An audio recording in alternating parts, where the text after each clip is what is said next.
The Property Bulletin by London Property, the home of superprime. From the 1st of September 2024, changes to the Agricultural Holdings Act 1986 have modernised the succession process for tenancies in England and Wales.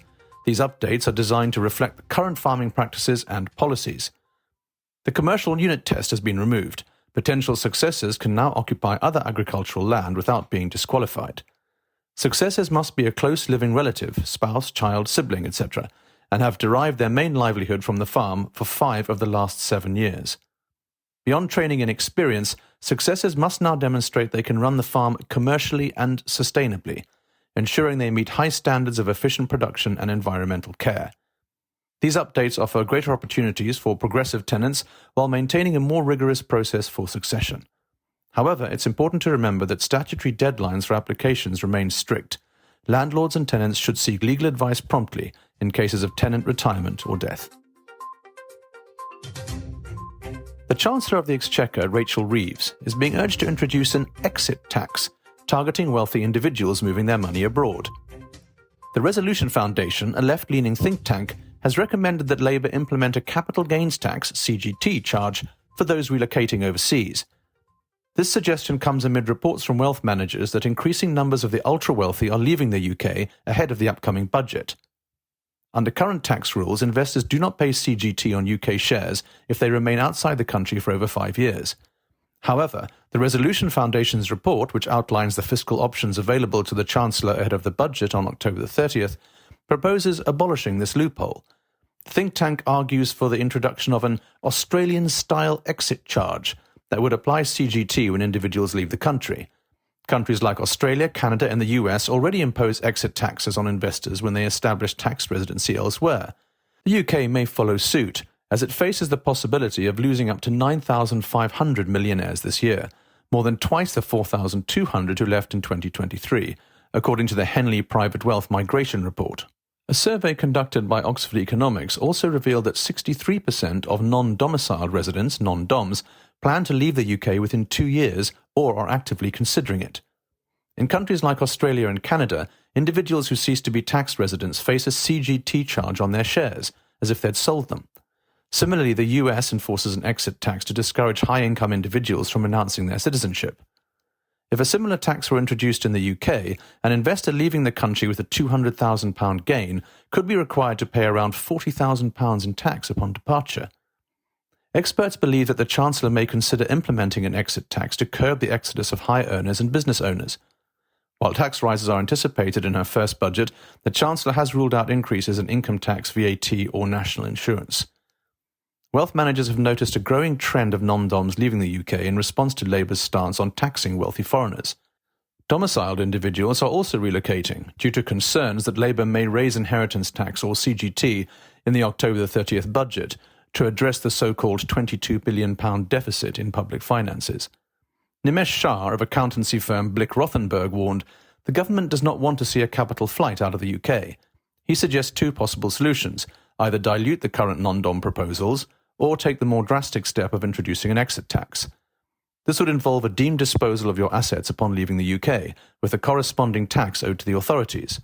Such a move would face strong opposition and could prompt legal challenges, but nothing is off the table, Shah added. He continued, the non-dom proposals are highly problematic. The government needs wealth and investment but faces political pressure that could reduce tax revenues. As a result, a severe measure like an exit tax may seem appealing and would affect UK-domiciled individuals in the same way. Aaron Advani, a tax expert at the University of Warwick, agrees that an exit tax could be complex to design, but claims that it might be a sound policy in principle. The idea is to make people pay their bill when they leave. While it's not a trivial step and would require significant legislative changes, if you're going to do it, now's the time. If you wait until capital gains tax increase, the opportunity to introduce an exit tax may be lost. One option the government is reportedly considering is raising CGT rates to match income tax rates. The Renters' Rights Bill, which was introduced by the Labour Party in Parliament, aims to implement the most significant changes to the private rental sector in over 3 decades.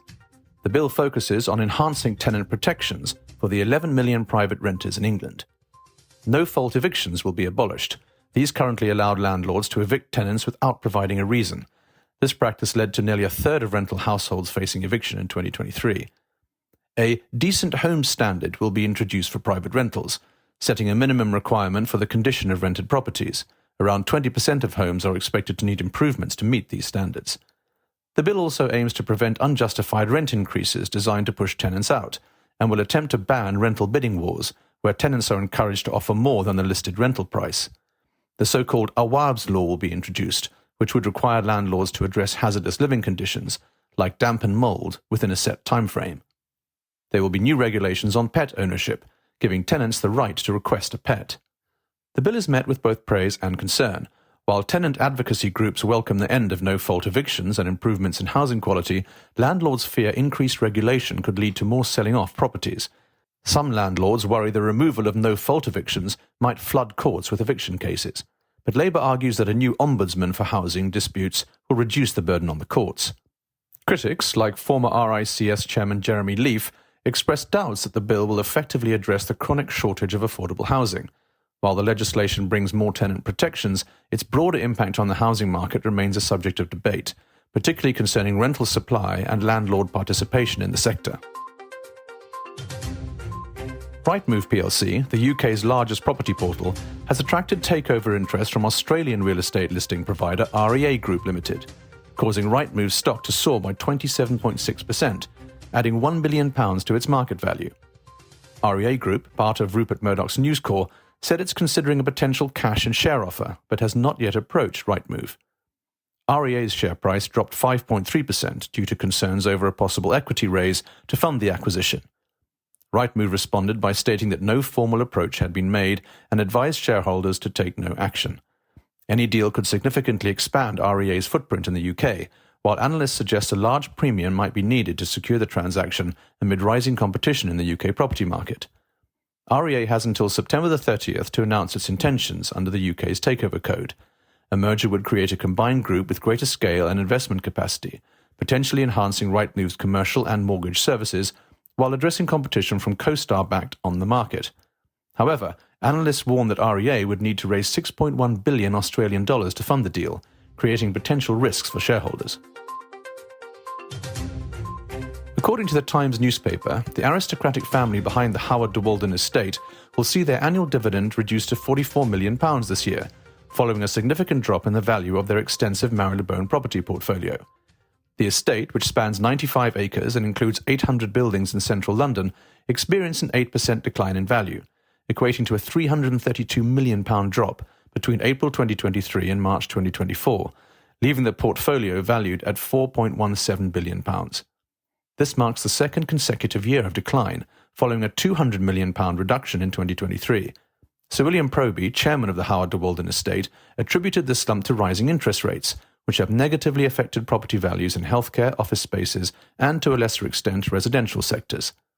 As a result, the estate reported a pre-tax loss of £254.2 million, more than double the £102.3 million loss incurred in the previous year.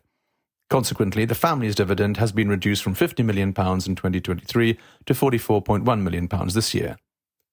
The Howard de Walden family's lineage stretches back to the Norman Conquest, with their history documented in the Domesday Book of 1086. Alongside the Grosvenor and Cadogan estates, Howard de Walden is one of London's premier aristocratic landowners, and is perhaps best known for owning Harley Street, a renowned hub for private healthcare. The family has controlled the estate since 1879, when Lucy Joan Bentinck, sister of the 5th Duke of Portland, inherited the land after his death. Today the estate is led by Peter Chernin, the 11th Baron Howard de Walden. Several other family members, including the actor Timothy Bentinck, share in the estate's annual payout. Despite the valuation losses, the estate's rental income increased by 3% over the year, reaching a record £152.2 million, compared to £147.8 million in the previous year.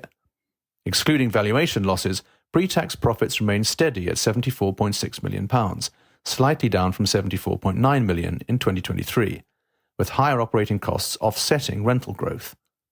The estate's residential rents saw an 8.7% increase, with nearly all its flats occupied throughout the year. Retail, leisure and hospitality rents rose by 7%, with only 3% of shopfronts and restaurant spaces in Marylebone sitting vacant. This is a stark contrast to many other British high streets. Revenue from Harley Street's healthcare tenants, which make up 40% of the estate's income, grew by 2%. However, rents from office spaces, which account for nearly 20% of the portfolio, declined by 3.6%, partly due to more flexible lease options now being offered and ongoing refurbishments to meet higher tenant expectations. Chairman Sir William Proby, 75, acknowledged that the last 4 years had been challenging, as rising interest rates weighed heavily on the commercial property market. Nevertheless, he expressed cautious optimism, suggesting that the market may be approaching the bottom of its current cycle. Subscribe to our newsletter to receive our weekly bulletins and stay ahead of what's shaping the super prime property market.